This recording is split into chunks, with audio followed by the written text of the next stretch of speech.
반갑습니다. 별로 안 반갑지?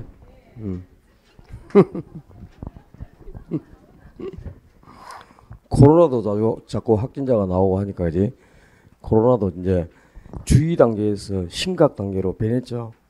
우리도 마찬가지다. 시험이 임박해지니까 이제 여러분의 실력도 주의 단계에서 심각 수준으로 지금 격상을 시켜야 되겠네. 난이도를 한 2개 정도만 어렵게 되니까 이제 적응을 잘 못하네. 자, 1번 정착물. 요 올해는 그 부동산 개념에서는 정착물에서 답을 요구할 확률이 높습니다. 그 정착물을 판단하는 기준은 2번에 보면 부착 방법. 그러니까 물건을 제거했을 때 손해 없이 제거가 가능하면 이거는 동산이죠. 근데 그 물건을 제거했을 때 손해를 가져준다. 그러면 제거해서는 안 되고 계속 부착해둬야 되니까 정착물이 되죠. 그다음에 또 4번 지문에 물건을 설치한 사람의 의도에 따라서 항구적 의도를 갖고 설치하면 정착물이고 일시적 의도를 가지고 설치했으면 동산이 되는 거죠. 그리고 당사자 간의 관계에 따라서 설치한 당사자가 임대인이 설치를 하면 정착물이고 임차인이 설치하면 일시적으로 부착한 물건이니까 동산이 되죠. 또 당사자의 합의 유무에 따라서 두고 갈 걸 합의한다. 그러면 정착물이 되고 떼 갈 걸 합의한다. 그러면 동산이 됩니다. 그런데 그 1번에 있는 것처럼 경제적 가치, 즉 가격이죠. 가격이 비싸다고 정착물 되는 거 아니다. 그 다음에 또 설치 장소가 특정 장소에 꼭 설치를 해야 정착물이고 그 장소가 아니고 다른 장소에 설치하면 정착물이 안 되는 것도 아니에요. 그리고 설치 비용이 많이 들어간다고 정착물이 되고 또 설치비가 적게 들어갔다고 정착물이 아닌 것도 아니고 그리고 등기가 돼 있다고 해서 정착물이 되고 등기가 안 돼 있다고 정착물이 아닌 것도 아닙니다. 그러니까 이런 것은 이제 경제적 가치와 같은 가격이나 설치 장소, 설치 비용, 공시 유무 이런 것은 정착물을 구분하는 기준이 될 수가 없죠. 그래서 1번이 틀려 있고요. 그 다음에 정착물에는 5번 지문에 있는 것처럼 토지로부터 독립성을 갖추고 있는 독립정착물도 있고 또 토지의 일부로 가져되는 종속정착물도 있죠. 이 독립정착물은 토지와 별도로 등기가 되어 있는 건물이라든가 또 소유권 보존 등기된 임목이나 이건 등기가 되어 있으니까 당연히 토지와 분리해서 양도가 가능하잖아요. 독립성을 갖추고 있는 대표적인 독립정착물이고 등기가 되어 있지 않더라도 명인방법을 갖추고 있다. 명인방법을 갖추고 있는 수목집단이라든가 미분리가실 또 수확계에 접어든 농작물 이런 것은 독립된 정착물로 간주하는 게 판례의 태도죠. 그죠? 이런 것은 이제 독립정착물이니까 독립정착물이라는 거야. 토지와 분리해서 양도할 수 있다 이 말이야. 분리 처분이 가능하면 독립정착물이 되고 종속정착물은 이거는 토지의 일부로 간주되는 거죠. 그러니까 토지의 구성 부분 일부니까 토지를 처분할 때 같이 따라가야 돼. 언제나 토지와 운명을 같이 해야 되는 거다. 이게 뭐 예를 들면 수목이라든가 수목 집단 또 도로, 육교, 터널, 담장, 울타리, 우물, 아스팔트, 뭐 구거 이런 것은 전부 독립성이 없는 토지의 일부로 가져되는 정착물이죠. 그래서 이 정착물의 종류도 구분을 했어야 돼. 이 토지의 일부로 가져되는 거는 토지와 운명을 같이 하니까 분리해서 처분할 수가 없는 거지. 토지하고 항상 같이 운명을 같이 하는 겁니다. 분리 처분이 불가능하다. 분리해서는 양도할 수 없는 물건. 이런 것이 종속 정착물이 되어 있고 그 다음에 정착물이 아니고 항상 동산으로 간주되는 물건이 있죠. 그지? 이 3번 지문 아주 중요합니다. 이건 정착물이 아니고 언제나 동산으로 간주되는 물건. 당연히 기억을 하셔야 되거든요. 자, 1년에 한 번씩 우리가 수확을 하는 매년 단위로 수확되는 경작 수확물. 1년에 한 번씩 수확을 하는 농작물 있잖아요. 벼, 보리, 무, 배추, 고구마, 옥수수, 마늘, 감자, 콩 이런 것은 수확을 하는 순간 동산이지. 이동에 관한 물건이니까. 경작 수확물은 동산입니다. 그리고 임차인이 설치한 물건. 임차인 정착물은 정착물이 아니라 그랬어요. 임대인이 설치를 해야 정착물이지. 임차인이 설치하면 임대 기간 동안에만 한시적으로 부탁된 물건이니까 동산입니다. 그리고 또 뭐 있지? 가식 중인 수목. 즉 임시로 심어둔 나무 이런 뜻이라. 이거는 일시적으로 부착되는 거니까 당연히 동산이지 정착물이 될 수가 없고요. 판잣집도 동산으로 간주되는 대표적인 물건이고 비닐하우스라든가 또 뭐 신문 가판대라든가 공중전화 박스라든가 컨테이너 박스 이런 것은 전부 다 동산으로 간주되는 대표적인 물건입니다. 특히 이게 동산으로 간주되는 것 중에 요 정도까지는 꼭 기억을 하셔야 돼요. 아주 중요해요. 그 다음에 정착물인지 동산인지 구분이 애매모호하다. 그런 경우가 있죠. 정착물을 구분하기가 불분명하다. 그때는 어떻게 한다? 정착물로 간주한다. 동산이 아니고 정착물로 간주한다. 정착물로 간주되면 누구 소유가 되는 겁니까? 매도자가 재개해서 가져갈 수가 없죠.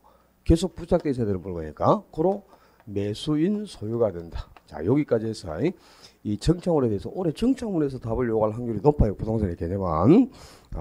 반드시 몇 가지 포인트를 점검해 두셔야 되겠고 2번에 기역지문에 나지는 필지 중 건축물을 제외하고 남은 부분의 토지가 아니고 이 한 필지에서 건물을 제외하고 남아있는 부분의 토지는 공지죠. 나지가 아니라 그지? 공지가 되겠고 맨 이연에 부지란 일정한 용도로 제공되고 있는 바닥토지 거기까지는 건축이 가능한 토지를 뜻합니다. 그 다음에 하천 도로 등의 바닥토지 이 하천 도로 등의 바닥토지에 사용된다. 이 말은 이제 건축이 불가능하다는 뜻이잖아요. 그지? 하천, 도로부지, 철도용지 이런 것은 건축이 불가능하죠. 그럼 건축 가능한 토지에 건축이 불가능한 토지까지를 합친 가장 토지에 대한 포괄적인 용어가 바로 부지니까 이해는 옳은 질문이고요. 이것에 가격 수준이 비슷한 일단의 토지는 획지잖아요. 획지. 후보지가 아니고 후보지나 이행지는 용도가 다른 용도로 바뀌고 있는 상태인데 용도 지역 상환에 큰 지역 상환의 용도가 바뀌고 있으면 후보지 세분된 지역 내에서 용도가 바뀌고 있으면 이행지 이거는 지난주에 구분을 했으니까 이제 알고 있어야 되겠고 또 하나의 지번이 붙는 토지의 등기 단위가 필지 그리고 가격 수준이 비슷한 일단의 토지를 획지라고 하는 거지 그지? 그래서 이것은 획지에 대한 설명이 되겠고 그다음에 리얼에 자 주택은 공동주택과 단독주택으로 나뉘는데 공동주택에 아파트 그다음에 연립 다세대 기숙사가 있고요. 그리고 단독주택에 다가구 그리고 다중주택 그리고 단독주택 공간 이렇게 네 가지가 있어요. 이거 당연히 구분되어 있어야 돼. 아파트하고 연립을 구분하는 포인트는 층수 그러니까 주택으로서는 층수가 5개층 이상이다. 그러면 아파트가 되고 주택으로서는 층수가 4개층 이하이면서 각 층 바닥 면적을 합친 연면적이 660제곱미터를 초과하고 있다. 그러면 연립이 되는 거고요. 그리고 주택으로서 인성수가 4개층 이하이면서 바닥 면적의 합이 즉 연면적이 660까지 그러니까 660까지는 다세대 주택이 되는 겁니다.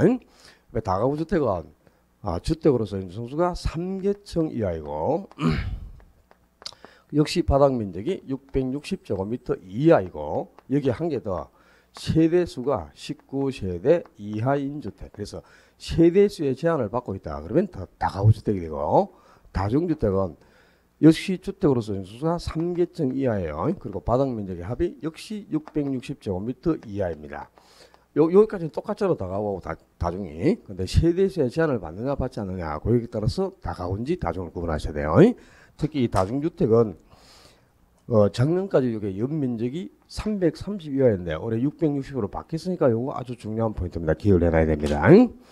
그러니까 리얼 지문 옳은 지문이고 그다음에 미음의 도시형 생활주택 저소득층의 주거 등을 활성화시킬 목적으로 대규모로 공급하는 주택을 이제 도시형 생활주택인데 이게 초점이 뭐 300세대 미만이에요. 300세대 미만 300세대 미만에서 대규모로 공급하는 단지형 연립이라든가 단지형 다세대주택 이런 걸 통틀어 도시형 생활주택을 합니다. 그래서 이것도 옳은 지문이니까 옳은 것은 3개가 되겠죠. 3번 자 지금 1번, 2번, 3번, 4번 여기 뭐 5번, 6번까지 해가지고요. 여기까지 해서 뭐 한 개라도 틀렸다. 심각한 겁니다 지금. 1페이지에서는 7번 문제를 내가 틀리면 이해는 하지만 7번 외에는 틀리서는 안 됩니다. 다 점수를 주기 위한 문제들이니까 이런 건 틀리면 안 돼요. 7번도 틀리면 안 되죠. 여러분들은 이런 걸 알고 있으니까. 3번에 부정성. 토지는 물리적으로 양이 증가되지 않는다. 물리적으로는 어떤 게 더 양이 증가되지 않으니까 아무리 많은 비용을 투입해도 생산량을 늘릴 수가 없잖아요. 그래서 토지의 생산비 법칙이 성립되지 않다.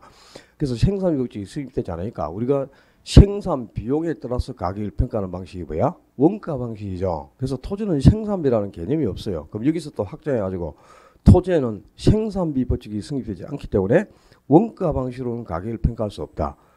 그래서 토지를 평가하는 방법은 비교 방식의 공시지가 기준법이잖아요. 그럼 토지의 원가 방식이 적용되지 않는 근거 그러면 역시 부정성하는 게 바로 나야 되겠죠.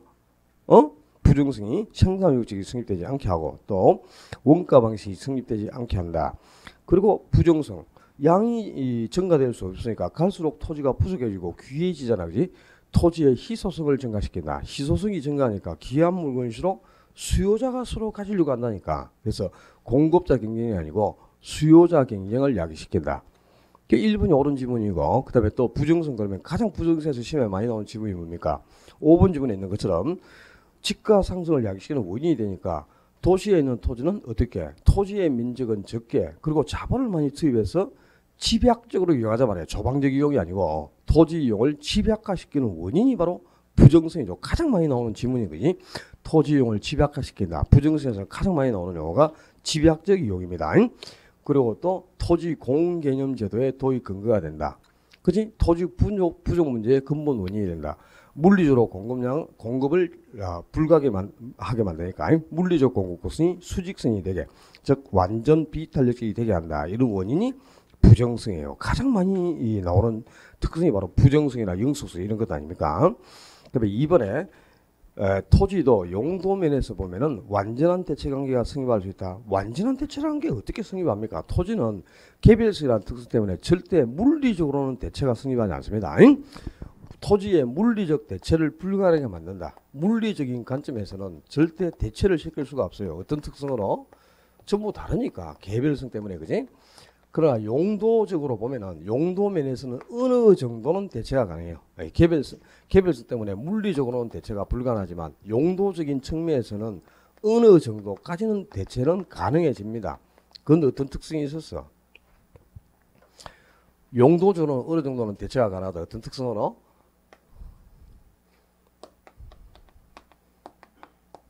용도의 다양성 하지 말고 인접성이라는 특성이 있기 때문에 가능해요. 그래서 이 용도적으로는 주변 토지와 접해 있으므로 어느 정도 대체를 시켜가면서 이용을 할 수 있어요. 그래서 어느 정도 그것도 대체가 가능하다. 그지? 완전한 대체는 절대로 성립할 수가 없는 겁니다. 부동산은. 그래서 이거는 이제 어떻게 바꿔야 돼? 그 개별성은 토지는 물리적인 면에서는 완전한 대체 관계가 성립하지 않는다 그래야 되겠죠. 물리적인 면에서는 완전한 대체 관계가 성립하지 않는다. 그러나 인접성으로 용도 면에서는 어느 정도 대체가 가능하다. 어느 정도는 대체가 성립될 수 있다. 이렇게 되는 거야. 아셨어요? 그다음에 세 번째, 후보지나 이행지. 이게 뭐야? 용도를 다른 거로 변경해서 이용하는 거죠.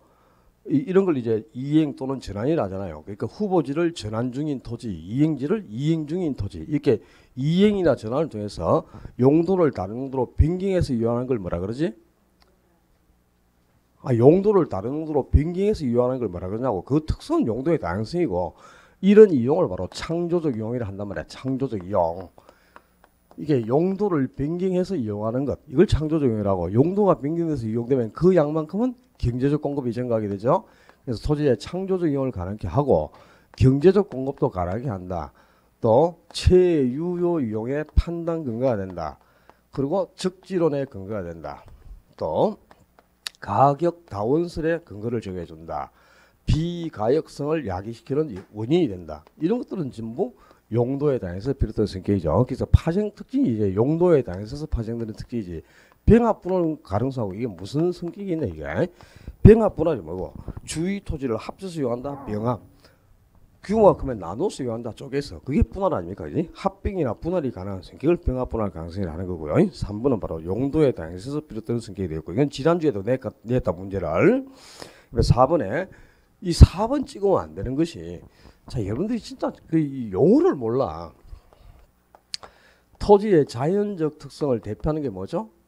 부동성, 그리고 부정성, 또 영속성, 개별성, 뭐 인접성, 이런 것이 자연적 특성을 대표하는 성격이죠. 자연적 특성은 인간의 힘으로 변화시킬 수 있어 없어요?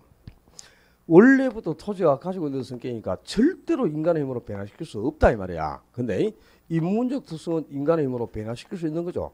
인간이 토지를 이용해가면서 후천적으로 토지에 부여하는 성격이고 이적으로 토지에 만들어지는 성격이라. 그러니까 이건 변화가 가능한 성격이죠. 그죠?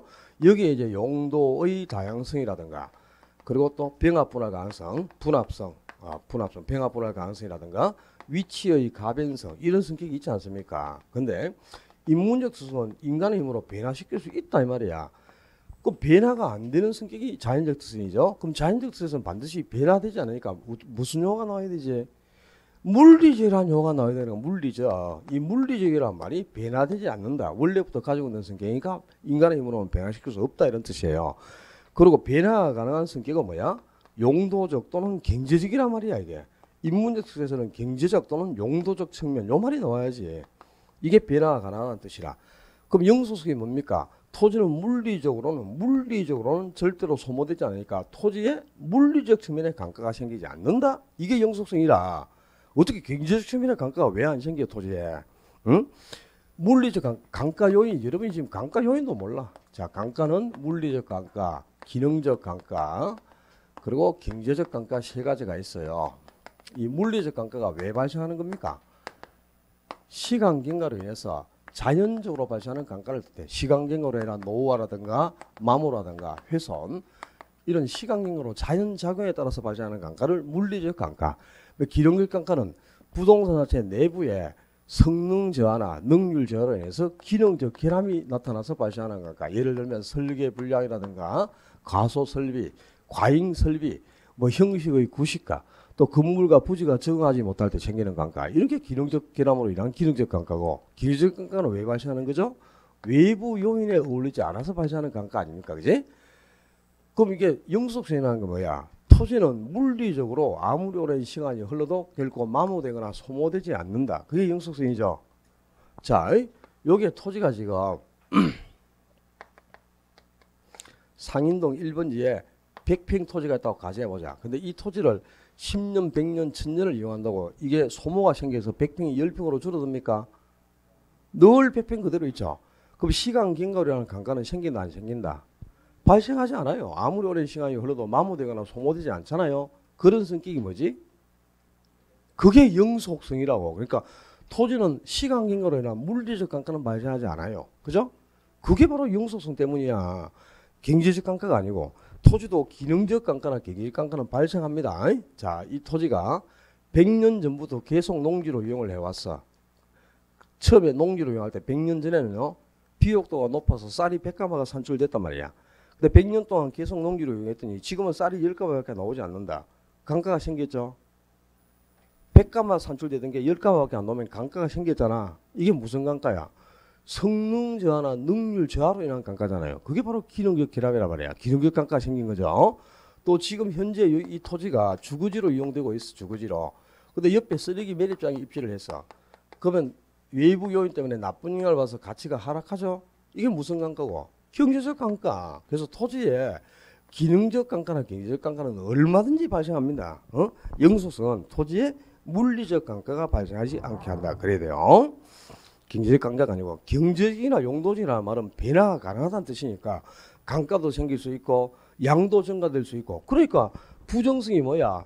물리적으로는 양이 증가되지 않는 성격이 부정성이죠. 근데 앞에 경제적이라는 용어가 나오면 증가가 가능하다 그래야 돼. 왜? 경제적 공급은 가능하잖아. 어떤 특성으로? 용도의 다양성은 인문적 특성이 있기 때문에 변화가 가능하단 말이야. 그러니까 경제적이나 용도적이라는 용어가 나오면 이거는 변화가 가능한 거야.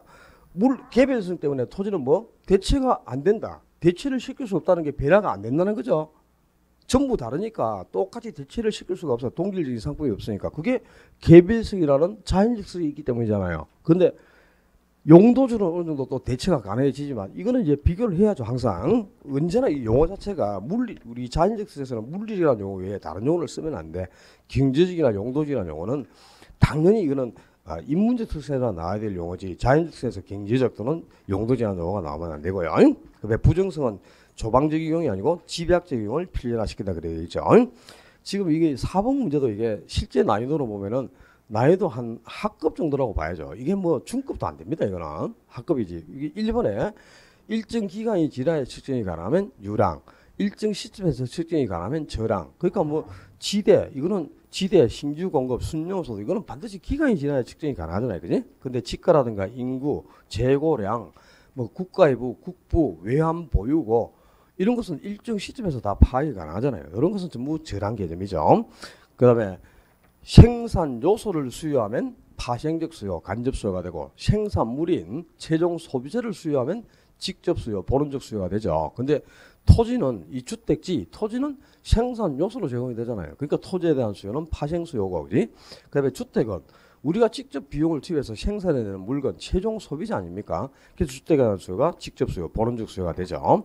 세 번째, 우리 수요 그러면 세 가지 개념이 기계적으로 써야 돼. 수요는 일정 기간이 지나야 측정이 가능한 유랑 개념이다. 주랑 개념이 아니고 유랑 개념이죠. 그리고 구입 의사와 구입 능력을 동시에 갖추고 있는 유효 수요여야 한다. 그 구입 능력이 없는 잠재 수요는 그건 수요가 아니에요. 반드시 부동산 수요는 구매력을 갖춘, 이 구입 능력을 갖춘 유효 수요여야 한다. 그 다음에 세 번째가 뭐야? 수요는 실제로 구매한 양이 아니고 구매하고자 의도하는 양. 그러니까 아직 구입 전이라. 그래서 수요는 사전적 개념이다. 사후가 아니고. 그러니까 3번도 전혀 하자가 없지. 구매하고자 의도하는 양입니다. 실제로 구매한 양이 아니고. 그리고 네 번째. 판매자가 어떤 물건을 한 개에 공급자가, 그죠? 10,000원을 받고 싶어 해요.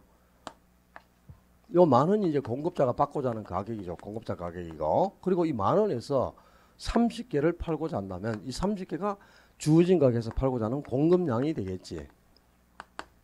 그보다 소비자가 어떤 물건을 한 개에 10,000원에 사고자 합니다.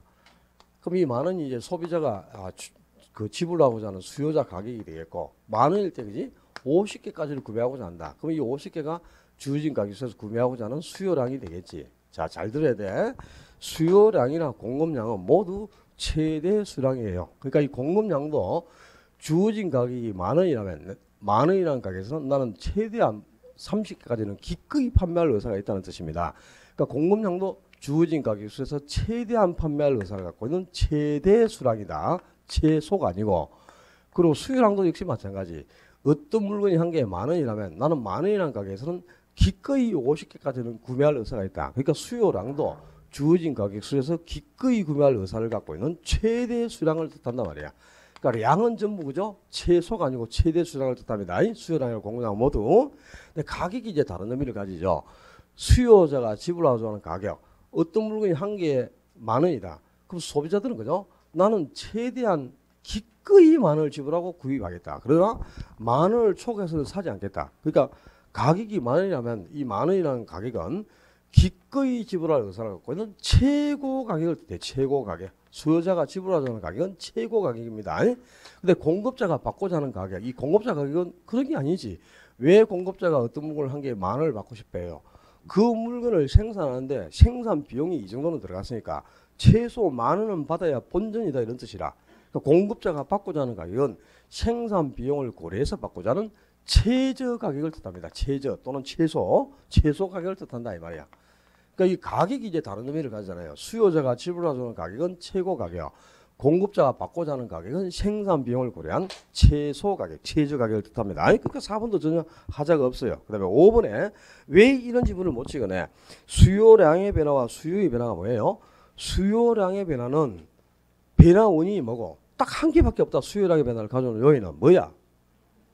해당재와 가격이라고. 해당재와 가격. 그 해당재와 가격만이 수요량의 변화를 가져오는 요인이고, 수요량의 변화가 생기면 수요 곡선상에서 점이 이동하죠. 근데 수요의 변화는 가격 이외에, 해당재와 가격 이외에 다른 요인이 변하는 거잖아. 그죠? 만약에 5번 지문이 지금 해당재가 아파트라. 근데 아파트 가격이 하락하면 이렇게 나오면 해당재와 가격이 변했다는 뜻이지. 그건 수요량의 변화니까 수요 곡선상에서 점이 이동하겠죠. 근데 아파트 가격 하락이 예상되면 그랬잖아. 예상. 이건 가격 하락이나 가격 상승을 예상하는 것은 해당재와 가격이 아니잖아요. 근데 해당재와 가격이 아니고 다른 말로 바꾸면 기대감이라는 뜻이다. 기대감.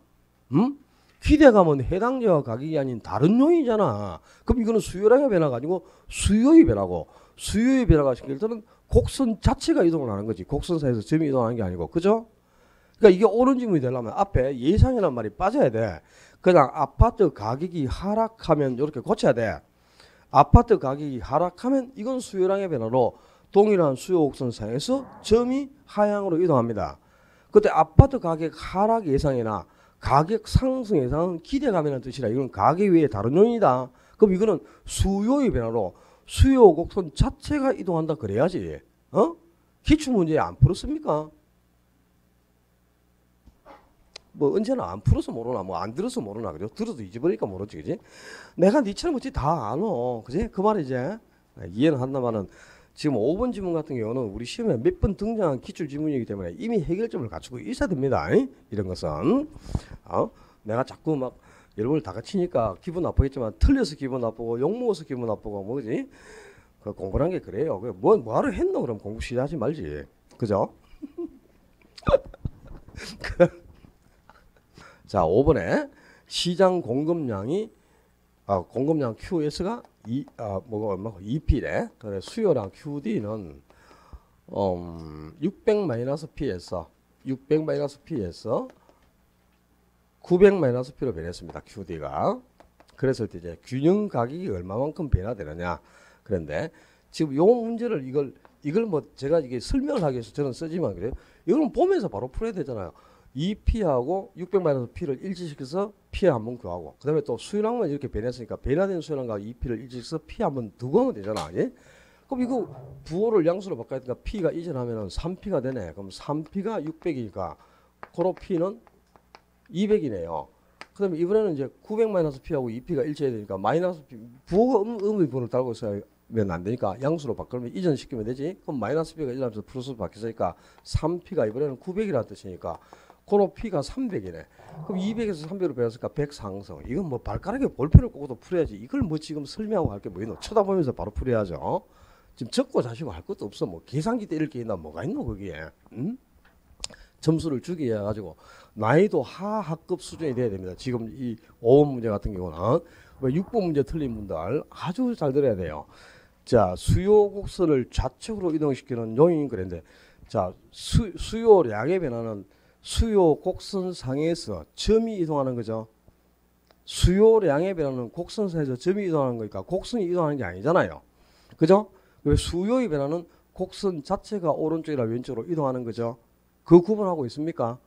구분해? 수요량의 변화는 곡선상에서 점이 이동하는 거고 수요의 변화는 곡선 자체가 이동하는 거다. 그거 알죠? 그 곡선 자체가 이동하지 않고 곡선상에서 수요 곡선상에서 점이 이동하는 게 수요량의 변화인데 수요량의 변화를 가져오는 요인은 뭐죠? 해당제와 가격밖에 없단 말이야. 그럼 지금 아파트 시장에서 그랬을까? 해당제가 뭐야? 아파트지. 그럼 이 아파트 가격은 수요량의 변화야? 수요의 변화야? 아파트 가격은 수요량의 변화 요인입니까? 수요의 변화 요인입니까? 수요량의 변화 요인이지. 그럼 수요량의 변화가 생기면 곡선이 이동해 안 해? 안 하겠지. 그럼 최소한 6번 문제에서 거기 리얼 지문에 아파트 가격 하락이 있죠. 이거는 무슨 요인이지? 수요량의 변화지 수요의 변화가 아니잖아요. 그럼 이거는 곡선이 이동하는 게 아니잖아. 곡선 사이에서 점이 이동하는 거지. 그죠? 그래서 절대 리얼은 찍으면 안 된다 이 말이야. 첫 번째 포인트가. 알았어요? 이거는 수요량의 변화 요인이니까 곡선이 이동하지 않아. 곡선 사이에서 점이 이동하는 요인이지. 그죠? 그럼 리얼은 찍으면 안 되겠지. 그 다음에 니은 찍으면 또 안 돼. 건축 자재 가격, 건축 자재 가격이나 인건비, 생산 비용 이런 것은 공급을 변화시킨 요인이지 수요에는 아무 영향이 없죠. 그럼 건축 자재 가격이 하락한 거는 공급의 증가 요인이니까 공급 곡선이 오른쪽으로 이동하겠죠.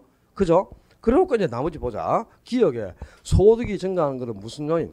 수요의 증가 요인이니까 수요 곡선이 우측 이동하겠죠. 그다음에 D것에 대체 시장이 불안이다. 아파트 대신 투자할 수 있는 대체 투자 시장이 뭐가 있죠? 예금, 주식, 채권 이런 게 있지. 근데 예금이나 주식 시장이 불황이라 그러면 아파트 구입하러 오겠죠. 예금 안 하고. 그럼 이거는 아파트 수요가 증가하는 요인이잖아요. 그죠? 수요가 증가하니까 수요 곡선이 오른쪽으로 이동하겠지. 그다음에 미음은 이거는 찍으면 안 되지. 이거는 수요량에 변하니까 곡선 자체가 이동하지 않는단 말이야. 그다음에 미음의 선호도가 감소했다. 아파트에 대한 기호가 변해가지고 아파트를 사기 싫어해. 그럼 이거는 수요가 감소하는 요인이 되겠죠.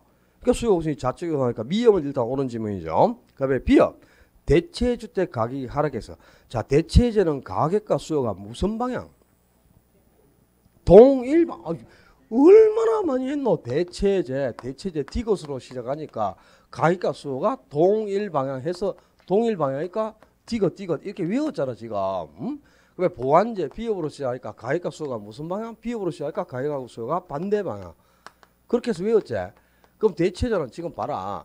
아파트 대신 살 수 있는 대체제가 뭐 있을까요? 대체주택이 단독이라든가 연립이 있겠지. 그지? 근데 연립 가격이 하락했단 말이야. 연립 가격 하락하면 연립을 더 많이 사죠. 가격이 하락하면 수요가 증가하는 게 수요의 법칙 아니야. 가격과 수요랑은 반비례하니까. 그럼 연립 가격이 하락하면 연립을 더 많이 사러 가죠. 그럼 아파트 사러 안 가겠지. 그럼 아파트 수요 어떻게 돼? 감소하겠네. 아파트 대신 가격이 하락한 연립을 더 많이 산다 이 말이야. 그러니까 대체자 아닙니까? 이것 대신 저걸 사니까. 그리고 대체자는 뭐야? 가격과 수요가 무슨 방향이고 지금 동일반으로 변한 게 대체자라 그랬지. 그러면 대체 주택의 가격이 하락했어. 그럼 해당 지역 수요는 감소한다니까. 그러니까 이게 수요의 감소 요인이네, 그지? 대체자는 가격과 수요가 동일반 이렇게 얼마나 했어? 그러면 대체자의 가격이 지금 하락했잖아. 그럼 수요는 감소하겠지. 그러니까 위험도 지금 수요의 감소 요인이 되죠. 그 다음에 시옷 대출 금리가 하락한 거는 수요의 증가 요인이지. 그러니까 수요 곡선이 우측으로 이동하고 수요 곡선이 좌측으로 이동해서 수요가 감소하는 요인은 미음하고 비읍 두 개예요. 미음 비읍 이 두 개인데 뭐 두 개 찍어서 맞춘 사람도 미음하고 비읍을 찍은 게 아니고 미음 한 개 찍었더라고. 그래갖고 리을 찍어놓고 두 개라고 맞다 하고 참 하여튼 하여튼 두 개 답을 맞추는 건 중요한 거지 일단. 그죠? 직시 멍석 깔아야 돼 육교 위에 이 정도 수준이 되면은. 근데 정확히 이름이 알고 두 개를 찍으셔야 됩니다. 리을은 절대 찍으면 안 됩니다. 이거는 수열하게 변하니까 곡선이 이동하는 게 아니니까. 아셨죠? 6번 문제도 그냥 우리 시험하고 직결되는 뭐 시험 문제라고 보시면 되죠. 그다음에 7번 자 오늘 별 그릴 거 7번 별 일단 그래요. 내가 번호 불러준다. 7번 별 그리고 뒤에 넘겨서 11번 빨리 지금 내 번호 불러주는 거 별 그려. 11번 12번 13번 11, 12, 13 다 별 쳐야 됩니다. 그 다음에 16번 그 다음에 19번 그리고 27번 그 다음에 33번 그 다음에 40번 자 별 여러 개 쳤죠. 여러분 이 왜 별 쳤는지 모르죠 지금? 어? 왜 별 쳤습니까 이거? 예? 어려워서 별 쳤다고? 지금 별을 쳐준 거는 올해 시험에서 똑같이도 나올 가능성도 있어요. 왜 그러냐? 올해 4월 달에 감정평가서에 출제된 기출문제입니다. 지금 별 쳐준 거는 전부 다. 올해 4월 감정평가서 출제된 기출문제인데 요 파트에 출제하신 출제위원들은 감정평가서하고 중개사 출제위원이 똑같습니다. 그러니까 똑같은 분이 출제위원으로 위촉돼 있단 말이에요. 중개사도. 그러니까 똑같이 나오는 문제도 있어요. 그에 감정평가에서 나왔던 문제가 우리 중개사 시험에 그대로 나오는 것도 많습니다. 그래서 유심히 봐두라 이 말이야. 정 안 되면 답이라도 외워. 그제? 별 걸어줬어요. 다음 모의고사 때에서도 그 이번에 출제된 감정평가서 출제된 문제는 전부 다 반영을 해가지고 보여드릴 테니까 걱정은 하지 말고 또 나중에 핵심 백서에서는 이제 베링된 힌트로 우리 시험에 실제 어떻게 나올 건지 베링된 문제로 만들어서 내가 만들어줄 테니까 걱정은 하지 말고요. 자 7번에 이 거미집이로는 모형 형태만을 시험에 내고 있습니다. 모형 형태가 수렴형, 발산형 그리고 순환형 세 가지가 있어요. 그지? 자 수렴을 하기 위해서는 탄력성은 수요의 탄력성하고 공급의 탄력성 중에 뭐가 더 커야 되지? 탄력성은 수요의 탄력성이 공급의 탄력성보다 더 클 때 수렴합니다. 근데 탄력성이 크면 곡선의 기울기는 크다 적다? 탄력성이 크다는 말은 탄력적이고 탄력적이면 기울기가 곡선이 완만하다는 뜻이지. 완만하면 기울기가 큰 거야 작은 거야? 작다 이 말이야. 그러면 수요의 탄력성이 크니까 수요 곡선의 기울기는 적고, 그지? 그리고 공급 곡선의 기울기가 크다는 뜻이죠. 그래서 곡선의 기울기는 수요 곡선의 기울기가 더 적어야 돼요. 탄력성은 수요의 탄력성이 더 커야 되고, 기울기는 수요 곡선의 기울기가 더 적을 때 수렴합니다. 반대로 수요의 탄력성보다 공급의 탄력성이 더 크다거나 또 수요 곡선의 기울기보다 공급 곡선의 기울기가 더 적다면 균형점에서 점점 멀어져서 이탈 발산에 가는 거다. 그지? 그리고 순환은 수요의 탄력성과 공급의 탄력성이 같다거나 또 수요 곡선의 기울기와 공급 곡선의 기울기가 같다. 그러면 한정에서 순환만 하는 거예요. 자, 이 모형 힌트를 구할 때는 잘 들으셔야 돼. 물론 탄력성을 가지고 비교할 수도 있고 기울기를 갖고 비교할 수도 있어요. 근데 쉬운 게 이제 기울기를 가지고 비교하는 게 더 쉬워요. 왜? 함수를 이렇게 주기 때문에. 자, 이 기울기는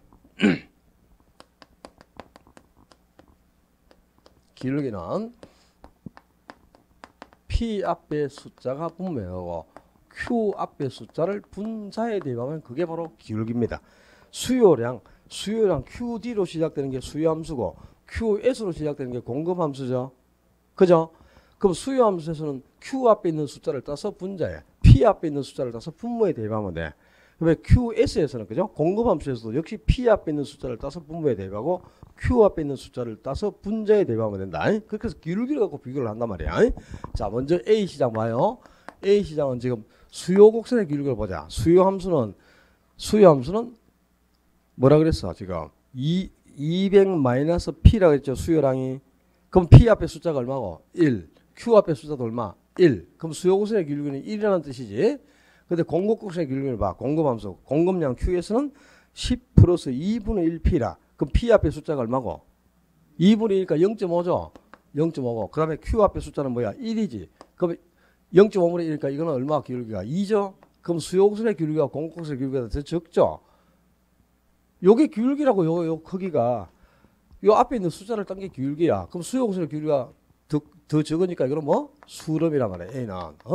B 시장 봐요. B 시장은 수요함수 앞에 숫자를 따보자. P 앞에 숫자가 얼마고? 2분의 1이니까 0.5죠. 그러면 Q 앞에 숫자는 1이지. 그럼 수요 곡선의 기울기는 2라는 뜻이다. 공급 곡선의 기울기를 봐라. 공급 곡선의 기울기는 QS 이꼬로 50 플러스 2P니까 P 앞에 숫자가 2죠. 그러면 Q 앞에 숫자가 1이지. 그럼 2분의 1이니까 이거 0.5죠. 그러면 수요 곡선의 기울기보다 공급 곡선의 기울기가 더 적잖아. 그지? 공급 곡선의 기울기가 더 적다? 그러면 발산이란 말이야. 알겠어?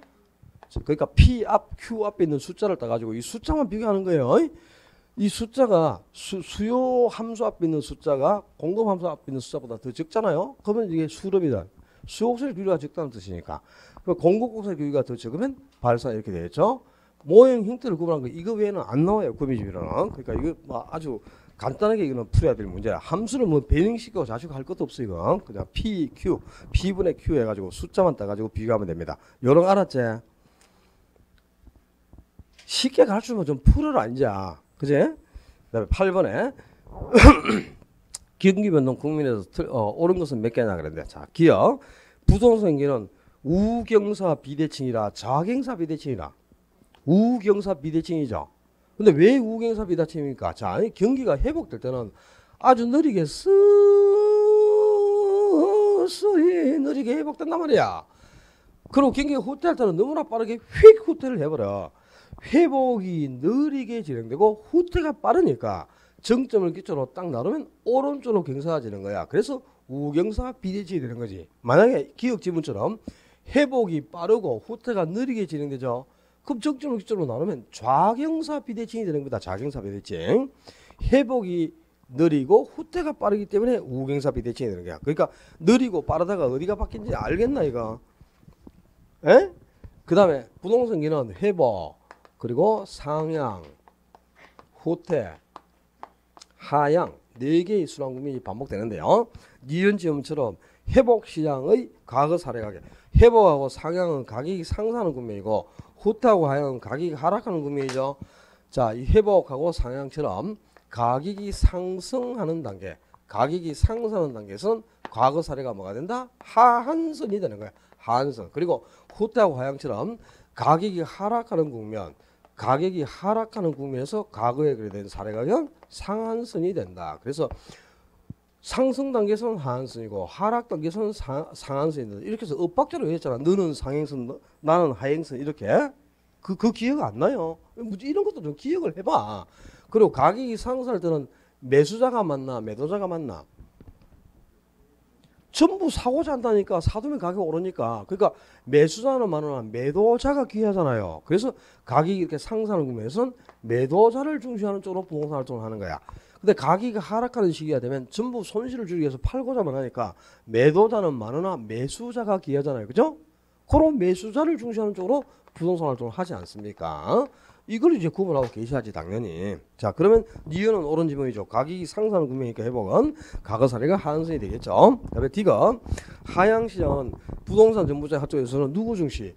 하향시장 가면 눈 닦고 봐도 매수자가 없어요. 전부 팔고자만 하니까 매수자가 귀한데 어떻게 매수자를 중시해야지. 매도자는 버글버글해요. 발에 차이는 게 매도자야. 매수자를 중시하는 태도가 더 커지겠죠. 매수자 중시가. 그리고 리얼에 부동산 경기는 일반 경기에 비해 정점이 낮고 저점이 높아서 진폭이 크다. 진폭이 크긴 크죠. 일반 경기보다. 진폭이 커지려면 정점이 높고 저점이 낮아야 그래야 진폭이 크지. 정점이 낮으면서 저점이 높으면 진폭이 작아지지. 어떻게 진폭이 커지는 거. 정점이 뭡니까?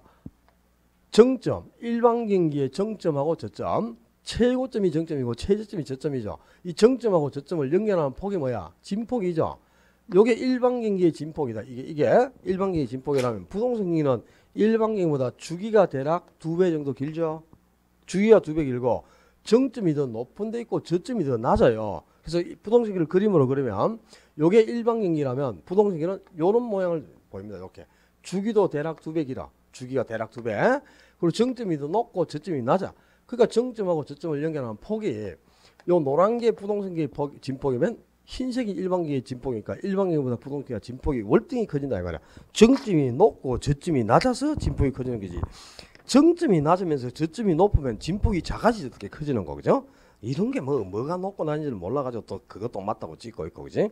그러면 안정시장은 경기의 흐름을 타지 않고 가격이 계속적으로 안정돼 있거나 가볍게 상승을 보이는 그런 유행의 부동산을 가지고 시장을 만든 거죠.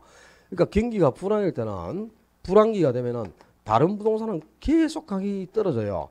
근데 이 안정시에 있는 부동산은 가격이 하락을 안 한단 말이야. 그러니까 굉장히 유리하고 불황에 매우 강한 모습을 보입니다. 근데 반대로 호황기가 되면은 다른 부동산은 가격이 지금 급등을 하고 있어. 그런데도 안정시에 있는 부동산은 가격이 크게 상승하지 못해. 그냥 거의 정체가 돼 있는 거예요. 그러니까 오히려 호황에는 불리하다 이 말이야. 가격이 상승을 못 해주니까. 그래서 안정시장은 불황에만 강하고 호황에는 오히려 약한 모습을 보이는 그런 시장이 안정시장이에요. 그래서 미음은 옳은 지문이죠. 그래서 옳은 게 2개가 되겠고 넘겼어. 9번. 자, 이 9번 문제. 이 9번 문제 이런 걸 이걸 왜 틀리죠 도대체?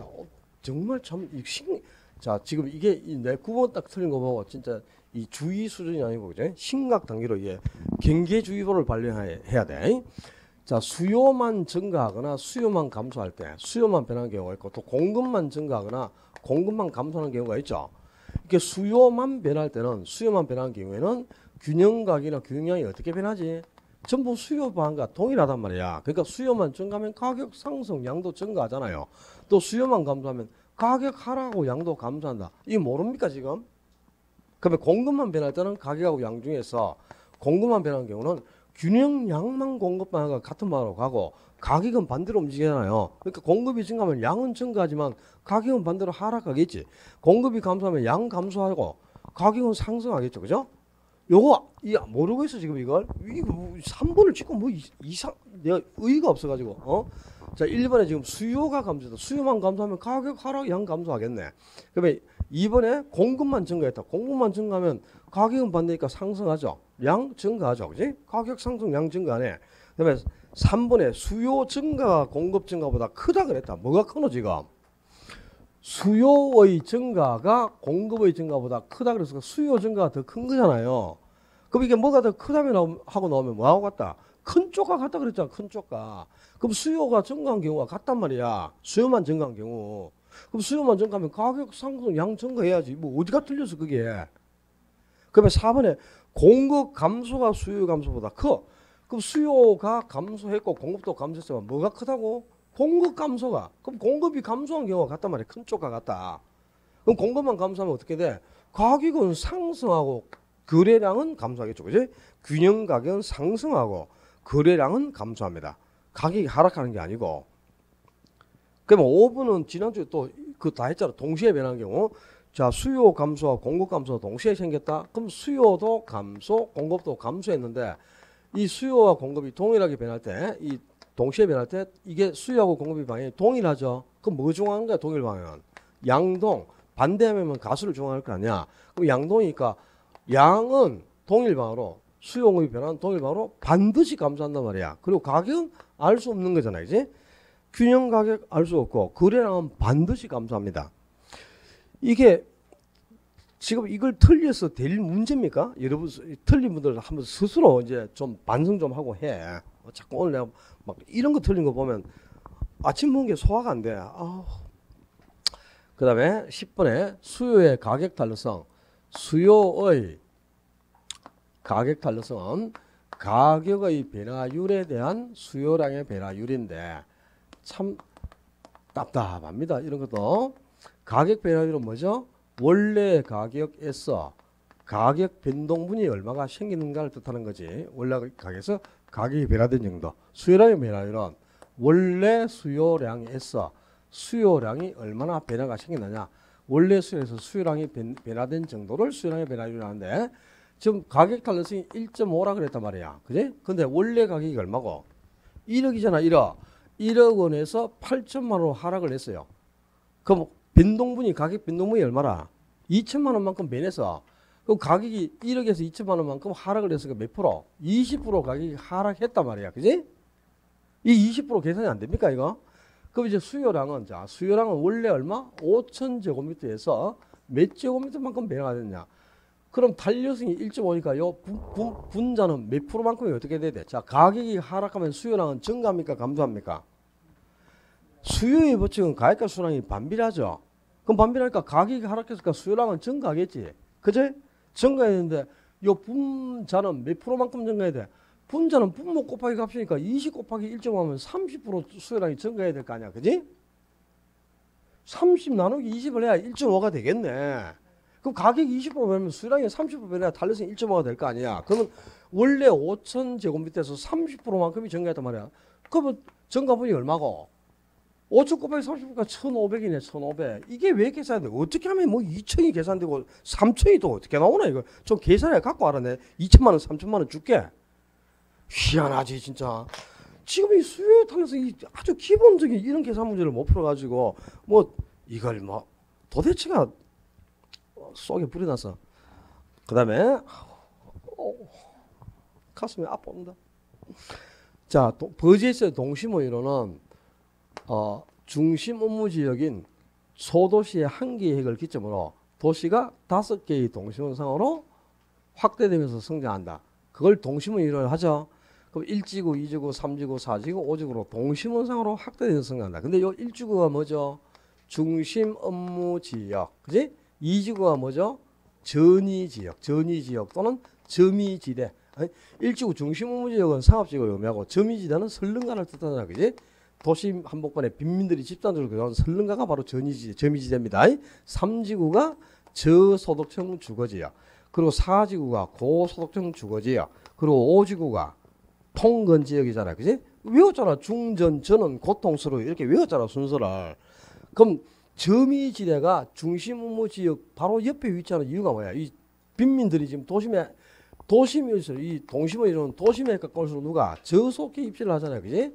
그리고 외곽으로 갈수록 외곽 쪽에 소득수위 높은 고속기 주급지를 마련한단 말이야.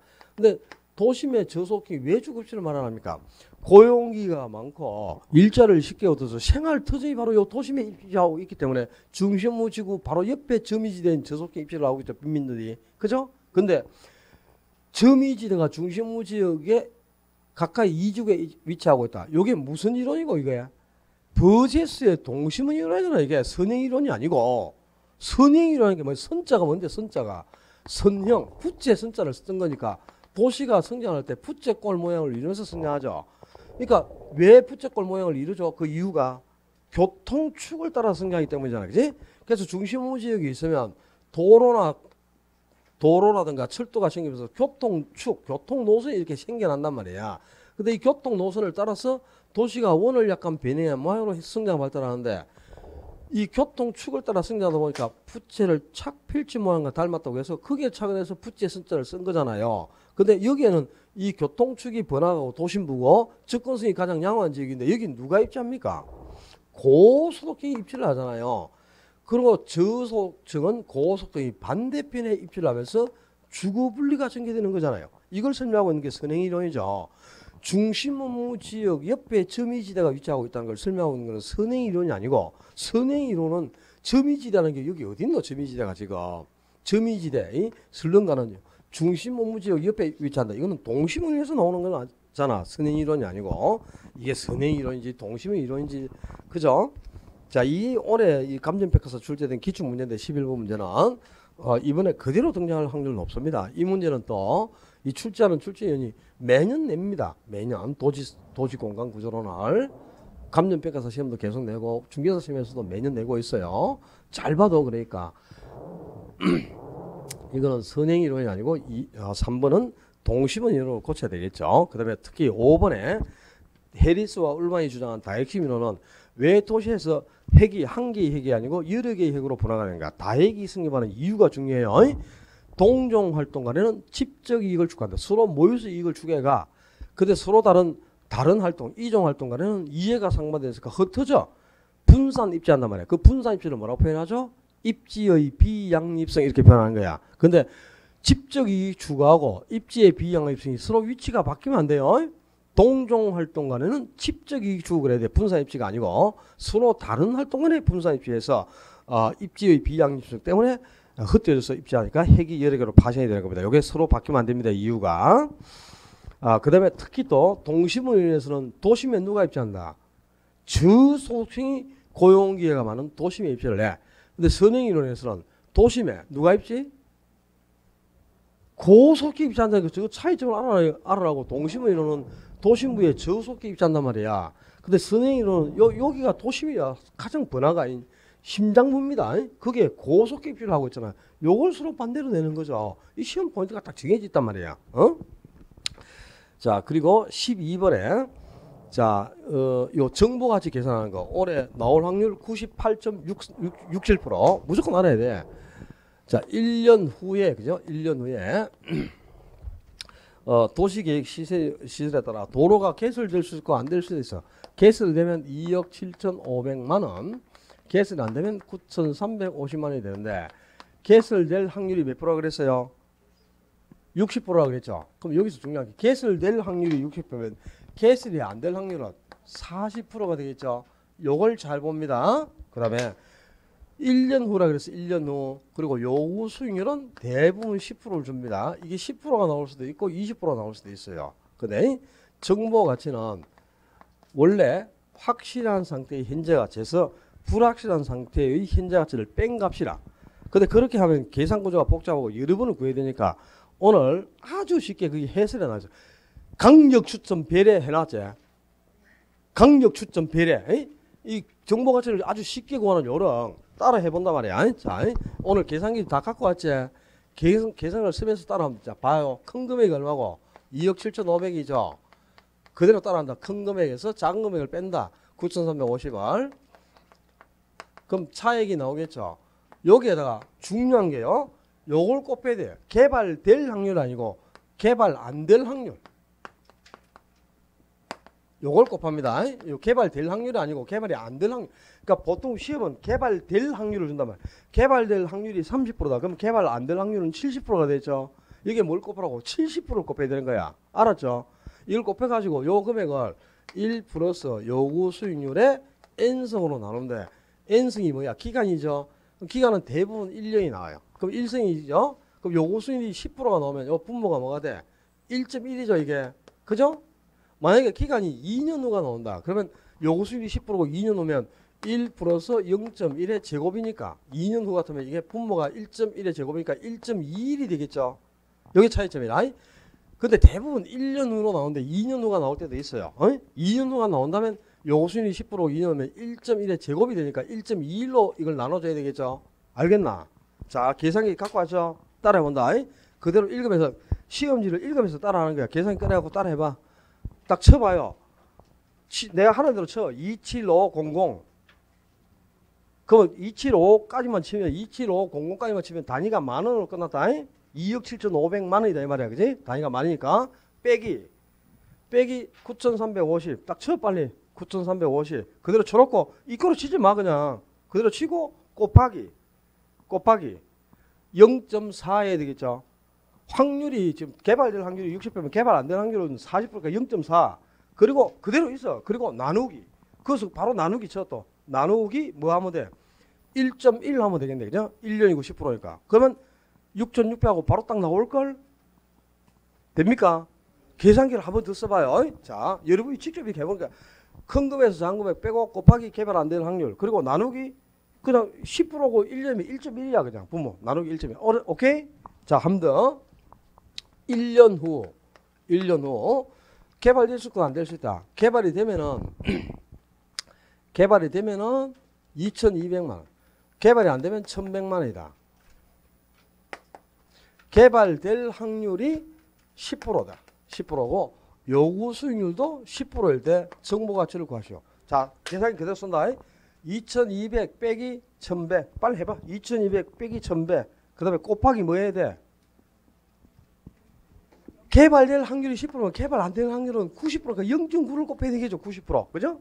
0.9. 그리고 나누기 뭐? 1.1. 그러면 900만 원 하고 바로 딱 뜰걸. 됐습니까? 하기 다 한다. 자, 이제 가장 최근에 나온 거. 우리 시험에 2년 후가 나온 적이 있어. 보통 1년 후인데 2년 후가 나온 적이 있거든. 29회 때. 30, 31에 안 나왔고 올해 나올 차례라 그러니까 3년에 한 번 무조건 나오는 거니까. 2년 후가 나왔다. 그러면 이제 분모가 뭐가 돼야 돼? 요구 수익률이 10% 나오면서 2년 후면 1.1에 제곱이니까 1.21로 나눠야 되겠죠. 요거만 기억하면 돼요. 자, 2년 후에 개발될 수 있고 안 될 수 있는데 개발이 되면 6억 500만 원. 개발이 안 되면 3억 250만 원. 지금 29회 기출문제를 그대로 내가 얘기해 준다. 근데 개발될 확률이 60%고 요구 수익률이 10%일 때 정보 가치는 얼마인가? 그대로 해봅니다. 자, 6억 500만 원 마이너스 3억 250 그리고 곱하기 뭐 해야 돼? 0.4를 해야 되겠죠. 그렇잖아요. 그죠? 여기서 이거 빼가지고 나온 값을 0.4를 곱해야지 개발될 확률 60%면 안 될 확률을 곱하라 그랬으니까 계산기 그대로 따라 쳐봐. 6억 500 마이너스 3억 250 곱하기 0.4 그리고 나누기 뭐 하면 돼? 1.21 딱 해봐요. 그러면 1억 2,500만 원 하고 나올 거야. 나와 안 나와? 야, 안 나오면 계산기 잘못 친 거지. 안 나오나? 뭐라고? 1억이 나온다고? 1억이 나왔어요? 뭐가 잘못했나? 내가 뭘 잘못했노? 6억 500 마이너스 3억 250 곱하기 0.4 나누기 1.21. 아, 1억이네? 왜 1억이 나오지? 이게 확률이 바뀌었구나. 이게 40% 60%였나 보다. 모르겠다. 하여튼 금액이. 2년도 맞거든요. 2년이니까 1.21 맞거든요. 그럼 1억 하고 나오죠. 그래? 그 1억이 답입니다. 1억이. 한 개 더 할까? 이제 하겠죠. 어떻게 하는지. 그냥 큰 금에서 작은 금에 빼가지고 거기에 개발이 안 될 확률을 곱해야 됩니다. 개발될 확률이 아니고 시험은 개발될 확률이 몇 프로 이렇게 주니까 안 될 확률은 여기서 100에서 요거 빼면 안 될 확률이 나오잖아요. 그죠? 그걸 곱해가지고 1.1로 나눠주면 돼. 10%면 1년이면 이제 요거 한 개 확실히 푸는 방법 알아가지고 요거 제발 한 개 맞춰요. 올해 나오면. 그 다음에 13번에 고객 유인력 구하는 것도 이건 뭐 정해진 거야.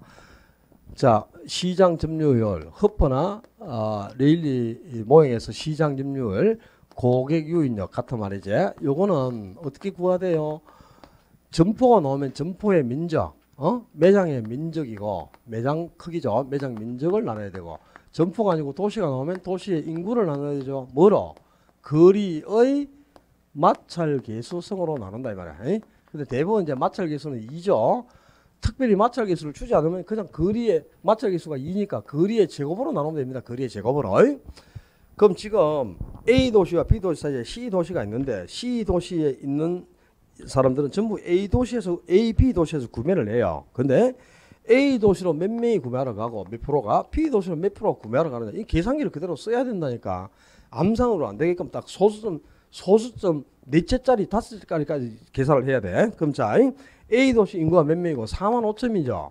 그럼 이걸 뭐 거리의 제곱으로 나누란 말이야. A 도시까지 거리가 얼마야? 36km 들었잖아요. 그럼 36의 제곱으로 나눠야 되니까 36 곱하기 36 하면 얼마고? 1296이네. 이걸로 나눠야 돼. 계산기를 안 쓰면 직접 안 된다니까. 그럼 얼마 나와? 34.7222 소수점 요 넷째까지 다 계산을 해야 됩니다. 그다음에 B 도시는 인구가 얼마고? 2만이네. 2만인데 거리가 몇 킬로고? 18km 되니까 18 곱하기 18로 나눠야지. 거리의 제곱이니까. 그럼 18 곱하기 18하면 얼마고? 324죠. 이걸로 나눠야 돼. 그럼 얼마고? 61.7284가 나와요. 그럼 두 개를 합치니까 전체 유인력이 얼마야? 전체가 96.4506이네. 그럼 여기서 A는 96.4506 중에서 얼마를 34.722를 차지하고 있단 말이야. 그럼 나오니까 이거는 0.36 나왔네. 36%. 그럼 B는 요 전체 요만큼에서 요게 차지하는 비율이죠. 요거 차지하는 거 나눠봐요. 그러면 0.64하고 나오니까 64%가 되겠죠. A는 36%, B는 64% 이렇게 됩니다. 이는 그냥 인구수를 거리 제곱으로 나누는 거야, 그냥. 그래가지고 전체에서 그 A나 B가 차지하는 비율 구해내는 것 아닙니까? 해봤잖아, 지난주에 우리가.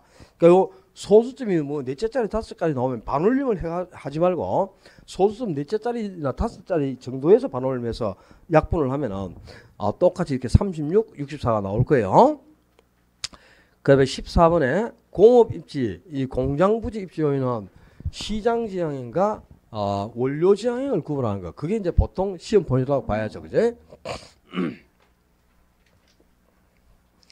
배부가 주장한 이론이 뭡니까? 공업입지에서. 배부는 공장 입지할 때는 최소의 비용이 투입되는 지점에 입지를 해라. 그게 최소 비용이죠. 근데 이 비용이라는 게 뭘 뜻해요? 배부가 공장 입지할 때는 최소의 비용이 투입되는 지점이 공업입지는 가장 양호하다 그랬잖아요. 근데 여기서 말하는 비용이 뭐야? 수송비나 뭐 운송비나 교통비와 같단 말이라 원료나 제품의 수송비를 최소화시켜라. 그 지점이 공업시설은 가장 좋다. 이게 배부의 이론 아닙니까? 그죠? 생산비가 아닙니다. 원료나 제품의 수송비를 뜻하는데 어떻게 하면 수송비를 절감할 수 있는가를 설명하기 위해서 배부가 도입한 개념이 원료지수라는 개념이란 말이야. 자, 원료지수는 국지 원료의 중량을, 원료의 무게를 제품의 무게로 나눈 값이죠. 이 원료지수가 원료 무게를 제품 무게로 나눈 거고 원료지수의 1을 합치면 뭐가 돼? 입지 중량이라고 하는 거예요. 아이고, 큰일 났구나.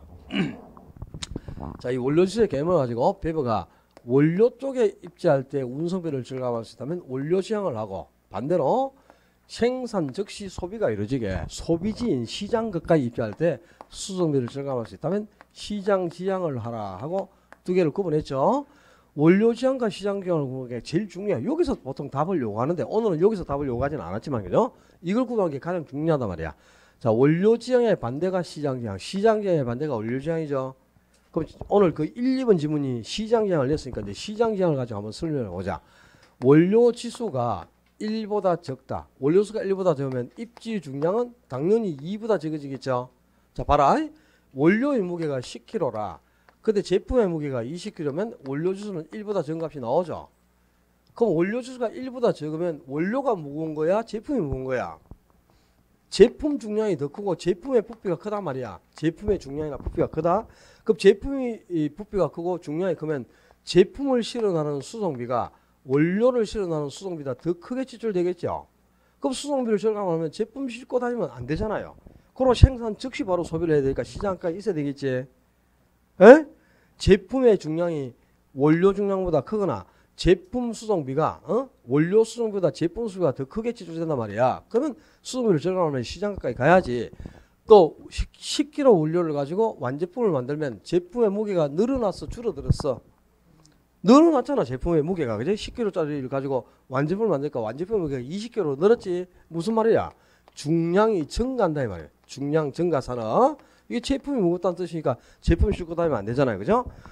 또 원료가 특정 지역에만 국지적으로 분포하고 있는 원료를 국지 원료 또는 편제 원료라고 하죠. 그리고 전국 어디서나 쉽게 구할 수 있는 원료를 뭐라 해? 보편 원료. 그럼 편제 원료를 사용하면 원료가 특정 지역에만 있으니까 그 원료가 있는 쪽으로 가야 되겠지, 공장이. 그런데 보편 원료, 물이나 공기와 같은 보편 원료를 사용하는 기업은 원료 수송비는 들어갈 일이 없죠. 물을 원료로 사용하는 음료수 공장은 물 퍼다 쓰면 되니까 원료 수송비가 들어갈 일이 없지. 그럼 제품 수송비만 안 들어가게 시장 가까이 있으면 수송비를 0으로까지 줄이겠죠. 그래서 그럼 무조건 시장 지향을 해야 돼. 만약에 편제 원료를 사용하면 원료가 분포하는 지역 쪽으로 가야 되겠죠. 그럼 원료 지향이지만 보편료를 사용하는 경우는 당연히 시장 지향을 해야 되죠. 그리고 원료가 아니고 제품의 부패성이 크다. 완제품이 쉽게 부패하는 기업이 있잖아. 그지? 제품의 부패성이 큰 기업. 어떤 게 있노요? 빵이라든가 두부 공장 이런 게 있잖아. 두부. 이거는 원료가 사는 게 아니잖아. 완제품이 사야지. 그러니까 바로 소비를 시켜야 되니까 시장 지향을 해야 된다 말. 그리고 또 저기 뭐야 완제품을 생산한 거기 저 중간재라든가 2번 지분에 있는 것은 완제품을 생산하는 공장, 소비자와 또 그 접촉을 많이 하는 그런 공장들은 당연히 시장 지향을 할 수밖에 없어요. 그러니까 1번, 2번은 전부 시장 지향행위죠.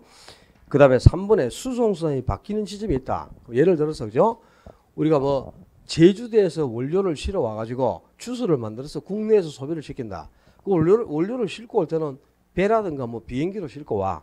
그리고 이제 공장까지 싣고 갈 때 또 수송선을 트럭으로 바꿔서 싣고 간다. 그럼 수송선이 중간에 바뀌지. 그 수송선이 바뀔 때 그 지점에서 그죠? 다시 선적 하역을 해야 되니까 비용이 크게 증가할 거 아닙니까? 그럼 이 수송선을 바꾸는 그 지점에 바로 입주를 해야 돼. 요 수송선을 바꾸는 지점을 중간 지점. 또 여기를 또 이적 지점이라고도 하고 측환 지점이라고도 합니다. 이런 걸 중간 지점 지향형, 이적 지점 지향형, 측환 지점 지향이라는 거예요. 3번은 지금 이적 지점 지향형을 뜻하는 거고, 이제 자유입지형은 어떤 거야? 자유입지는 원료 지수가 1인 기업이야. 원료 지수가 1. 그 원료 지수가 1이면 원료의 무게와 제품의 무게가 똑같다는 뜻이잖아. 그지? 원료하고 제품의 무게가. 그럼 원료 성비를 절감하기도 어렵고 제품 성비를 절감하기도 어려우니까 기업이 선호하는 아무 곳이나 입지해도 좋다 이런 뜻이에요. 이런 산업이 이제 원료수가 1인 기업이 자유입지행을 하게 됩니다. 그다음에 4번에 기술 연관성이 높고 계열화된 산업.